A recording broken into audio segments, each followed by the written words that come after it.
So last summer, the U.S. Supreme Court decided that anything the president does as president is, of course, protected by presidential immunity. Even if it is an illegal act, if it's an official act, then the president can do it and never fear prosecution. Now, things that are not official acts, those could be prosecuted, but it's going to be up to the judges to decide. So it is, in fact, a muddled mess that the U.S. Supreme Court created for us. And that brings me to my next viewer question. This one is from @TammyNewWave, who asks, how much of what Trump has done is not eligible for immunity? With every member of his cabinet breaking the law, engaging in war crimes and treason, and stomping all over the Constitution, is it possible to bring them all down a la Nuremberg trials? It's not enough to impeach him. We need to get rid of all of them. And I agree. The problem, of course, does lie in that immunity ruling and, of course, the president's ability to pardon individuals. I have to imagine, and again, this is just pure speculation, but, he's going to pardon everybody in his administration before he leaves office. There will be inklings at the time. There will be, articles. There will be Democrats promising we're going to investigate. We're going to put this person on trial. We're going to do this. So he'll probably do, a whole bunch of blanket pardons for all of these individuals who are still with him. See, that's the key. Those who are still with him will get the pardons. Anybody who leaves the administration or is fired before the end of the administration, they will not get the pardons. And I do think, obviously, with the way things are going, a lot of people getting under Trump's skin, some of these individuals will, in fact, not get those pardons. I think Pete Hegseth is one, and I think Robert F. Kennedy Jr. is the other. Kennedy is dragging this administration down, according to the polling, worse than any other cabinet member. Trump loves him right now, sure, but he is starting to kind of flake on that a little bit. So Kennedy could be one, although technically I don't think anything that he has done is necessarily prosecutable. So Kennedy may not even need a pardon because technically what he's done is not necessarily in violation of U.S. law, at least as of this moment. Hegseth, on the other hand, yeah. If he's the one authorizing these drone strikes on the boats, that of course is an international war crime that can happen. So yeah, I think Hegseth could be in a lot of trouble. Tulsi Gabbard might be another one who doesn't get a pardon because she gets fired beforehand. So we'll see what happens with those individuals. Kash Patel's not going anywhere. Pam Bondi's not going anywhere, at least for the foreseeable future. They're going to be okay. They're going to get those pardons. Now, for Trump himself, however, what can we do? And the answer, unfortunately, and this is not the answer people want to hear, is nothing. I got so many questions when I put out for this Q&A of people asking, like, how can we hold him accountable? What could we do here? What could we do? And sometimes, folks, the answer is an unpleasant one, and it is, there's not anything we can do. Okay? And we have to accept that, and we have to move on. Okay, I'm not trying to scold anybody here, so please don't take it as such. It is just, I don't want anybody to hyperfixate on the vengeance part of it, because it's not going to happen. There is nothing we can do. And once you accept that, then you can move on to more productive means. Like, okay, well, we can't hold him accountable, but what we can do is fix the damage if we get good politicians in place. So focus your energy not on thinking about putting Trump on trial. Focus it on who is a candidate out there that I can go and support? Who is somebody that if I have money, I can donate to? Who can I hype up on social media? Who can I volunteer with? Where can I go and knock on doors? Focus on those things. Because we're not, and I don't say this with any joy, going to be able to hold Trump accountable in a court of law. It's never going to happen. But what we can do is the second he leaves office, make sure that we have people in office who will immediately start fixing the damage. That is where we focus. That is where we put our energy. That is where we put our hope.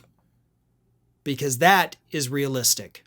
And unfortunately, with the way the Supreme Court has bastardized the law, holding Trump accountable is sadly not realistic anymore. We have seen countless reports since Donald Trump took office, and of course, as time goes on, we see more and more of them, of Americans deciding they're not going to stay in this country. We're going to leave. I personally know a lady that I used to work with, was friends with her. She moved to Spain. And plenty of other Americans have also moved to Spain. Famously, Rosie O'Donnell also moved out of the country. So those who have the means to do it are finally following through on the threats we have seen previous elections. If the other side wins, I'm leaving the country. This time people did it.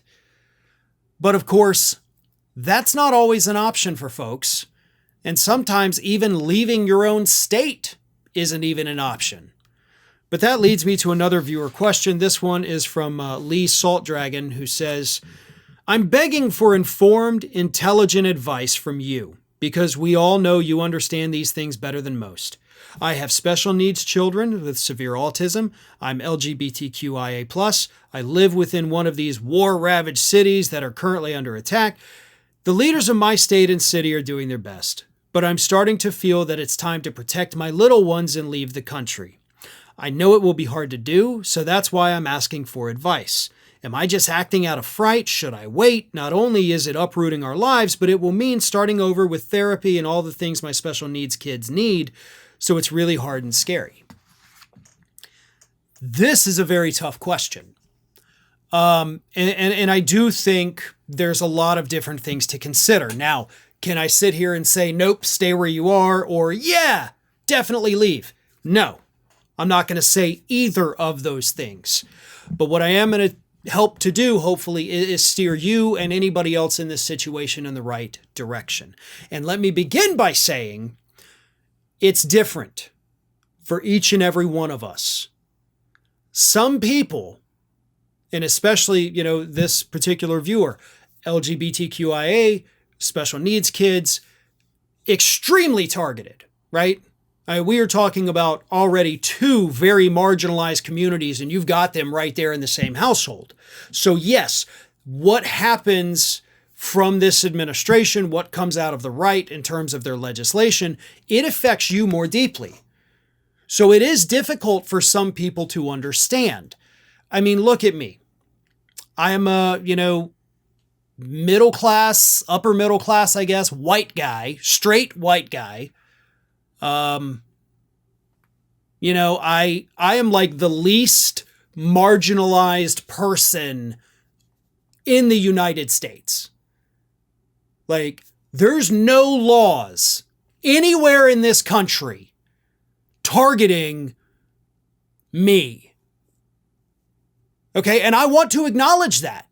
And I think that anybody in my situation needs to acknowledge that. There is not a single law in this country written to target people like me.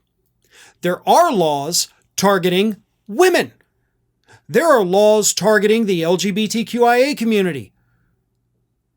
There's all sorts of things that basically target each and every other demographic except all of the ones I fall into. So having said that, my situation is not your situation. Your situation could be much, much worse than mine. And for most people, again, if you're not a straight white, at least middle class white guy, it is worse than mine. So it's difficult, I think, to get somebody who has this that's like, no, just tough it out. It'll be fine. No. I can tough it out. It'll be fine for me. Yes, I'm on the left, and yes, I'm a talker, so obviously I will be targeted eventually, but, in terms of legislation targeting me as a person, that's not going to happen. So it's easier for, I think, a lot of these folks that are like, oh, don't leave, stay put. Yeah, if you're not targeted, then it's easy to say just tough it out. But we do have people like this particular viewer who asked the question. And so that's what makes this so difficult. And I think the bottom line is what is best for your kids and yourself. If you are in a blue area, you might be a little bit safer than if you were, living down here where I live. So maybe that factors into it. Maybe it is easier for you to stay put and weather the storm. But if there are more targets, if there is more legislation, if there is anything on the national level, then it does become a threat to your existence and your children's existence. And at that point, if you have the means to do it, perhaps leaving this country is not the worst thing. You know, uprooting, especially with kids, is very difficult. And I can say that from experience because I haven't done it. And I want to. And I have the means to. My wife and I, you know, this is a beautiful area because the beaches are beautiful. Everything else around this area just sucks. I hate it. I hate where I live. But my kids love it. And they love their friends. And if it weren't for that, I would have moved. We have traveled all over this country in the last few years, and we have found so many different places that we love, and we're like, God, we could live here. You know, everywhere from New York City to, you know, areas in Colorado, a lot of different areas in Colorado, areas in Arizona, areas in Nevada, areas in New Mexico, areas in Utah, areas in North Carolina, areas in Tennessee. Like, we love all of these other places 1,000 times more than we love where we are, but we don't do it because we don't want our kids to lose all those friends. And sure, they'd make new friends and maybe forget about these or maybe keep in touch. Who knows? I moved around multiple times as a kid, but because of that, and so did my wife, we also know it can be hard. So you've got to look out for your kids. You've got to do what's best for them. But if they're going to be targeted by this administration, you may not have a choice. So I guess to sum it all up, it may not be the answer that you're looking for, but I hope it did maybe put things a little bit more clear for you. Because again, I don't want to tell you yes, leave, or no, stay, because my situation is not your situation. But if you have the means to do it, if your family or yourself, if you're being targeted by legislation, then you do have to strongly consider getting out of here before it's too late. One of the most common questions I get from everybody anytime I do a Q&A really is, what happens to MAGA when Trump is gone? As we all know, Donald Trump is in fact a human being, and human beings are incapable of living forever.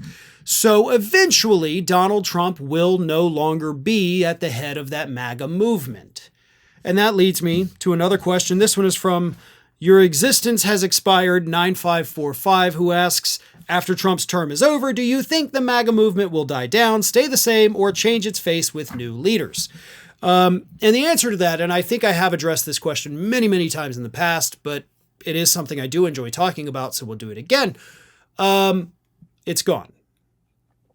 Don't believe me? Then where's the Tea Party? Right? You know, we have had these little factions of different political parties, usually on the right, that kind of pop up. They're a big thing for a few years, and then overnight you're like, wait a minute, wasn't there a thing that, yeah, I think there was a group of them. They called themselves this. That was weird. They come and go. And MAGA is in fact a flash in the pan. Granted, it's been a rather powerful flash in the pan, but MAGA exists because Donald Trump has that charisma and that personality and that behavior and the attitude and everything that goes with it. That's what MAGA is. And we have seen other people jump up and try to be, I'll be the new MAGA person. We have seen it with Matt Gaetz. We have seen it with Marjorie Taylor Greene. We have seen it with Greg Abbott. We have seen it with Ron DeSantis. We have seen it with Lauren Boebert. We have seen it with Jim Jordan. We have seen it with Louis Gohmert. We have seen it with Nancy Mace. We have seen it with all of these other people. Tommy Tuberville. And no. MAGA likes you, but they won't follow you. Because MAGA's not a political movement in the traditional sense. MAGA's a cult. When the cult leader goes away, the cult goes away. Because nobody else can step in with that same set of qualities, that psychological manipulation, to keep people involved. People will try. And again, we have seen the people try. And they always fail. I mean, I point to this a lot because, one, it's hilarious to me, but two, it tells you a little bit about what happens. 2-3 summers ago, whatever it was, Matt Gaetz and Marjorie Taylor Greene went on their little nationwide summer tour. And it ended up so poorly attended that at one point, they were literally speaking just on a street corner to about a dozen people. And these were the two biggest stars in MAGA, but underneath Donald Trump, they couldn't draw 20 people to their event. So no, MAGA, again, they'll like you. They'll support you if they're in your district, but otherwise they're not going to follow you. You're not daddy, as they call him. So no, in my opinion, there is no way MAGA could even think of surviving once Donald Trump is gone. It will splinter. It will scatter. Some will wake up and realize like, whoa, that was a weird 12 years for me. I'm not going to do that again. Others might become more extreme. But it is something that only time will tell. And I do think a lot of it will depend on Donald Trump's dementia. Because as he continues this rapidly accelerating cognitive decline, you're going to have more and more members of MAGA start viewing him as a fallible person. You know, like, okay, he does have flaws. Okay, there is something wrong. Yikes. I can't believe I was like all in on this guy. So as long as he stays the figurehead and continues his decline, MAGA will splinter and break off long before he goes. And that is the best case scenario. And I do think we're headed in that direction. So if he just continues to publicly lose his mind, that alone is going to deprogram a lot of these cult members before he even leaves office.